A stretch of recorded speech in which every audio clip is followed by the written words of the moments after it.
एक गांव में एक गरीब लकड़हारा अपने परिवार के साथ रहता था। वह रोज सुबह गांव के पास के जंगल में जाकर लकड़ियां काटता और उसे बाजार में बेचकर पैसे कमाता था।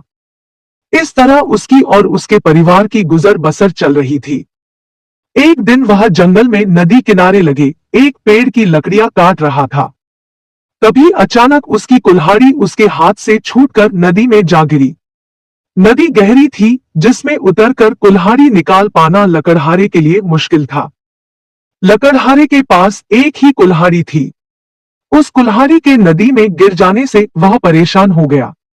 वह सोचने लगा कि अब मैं लकड़ियां कैसे काटूंगा और अगर लकड़ियां नहीं मिली तो मैं अपना घर कैसे चलाऊंगा। वह दुखी होकर नदी किनारे खड़ा हो गया और भगवान से प्रार्थना करने लगा। हे भगवान, मेरी कुल्हाड़ी मुझे वापस दिला दीजिए।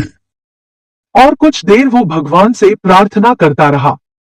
लकड़हारे की सच्चे मन से की गई प्रार्थना सुनकर जल देवी प्रकट हुई। उन्होंने उससे पूछा, पुत्र, तुम्हें क्या समस्या है, मुझे बताओ। लकड़हारे ने कुल्हाड़ी नदी में गिरने की बात देवी को बता दी और उनसे याचना की। कृपया करके मेरी कुल्हाड़ी मुझे वापस दिला दीजिए। मैं उसके बिना अपना पेट नहीं भर सकता। उसकी याचना सुनकर देवी ने नदी के पानी में जाकर एक कुल्हाड़ी बाहर निकाली। वह कुल्हाड़ी चांदी की थी। देवी ने लकड़हारे से पूछा, पुत्र, क्या ये तुम्हारी कुल्हाड़ी है? नहीं देवी, ये मेरी कुल्हाड़ी नहीं है। देवी पुनः पानी में गई और इस बार उन्होंने जो कुल्हाड़ी निकाली वो सोने की थी।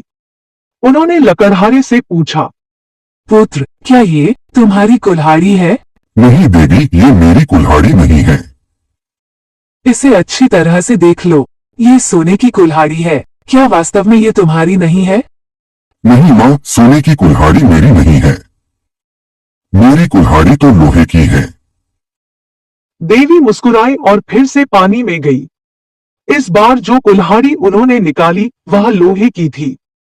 वह कुल्हाड़ी लकड़हारे को दिखाते हुए देवी ने पूछा, पुत्र, क्या ये तुम्हारी कुल्हाड़ी है? इस बार कुल्हाड़ी देख लकड़हारा प्रसन्न हो गया और बोला, हाँ माँ, यही मेरी कुल्हाड़ी है। आपका बहुत बहुत धन्यवाद। जल देवी लकड़हारे की ईमानदारी देख बहुत प्रसन्न हुई और बोली, पुत्र, मैं तुम्हारी ईमानदारी से बहुत प्रसन्न हूँ, इसलिए तुम्हें लोहे की कुल्हाड़ी के साथ साथ सोने और चांदी की कुल्हाड़ी भी देती हूँ। यह कहकर देवी अदृश्य हो गई। लकड़हारे को अपनी ईमानदारी के कारण इनाम मिला और सोने और चांदी की कुल्हाड़ी को बेचकर खुशी खुशी रहने लगा। सीख, इंसान को हमेशा ईमानदार रहना चाहिए क्योंकि ईमानदारी सदा सराही जाती है।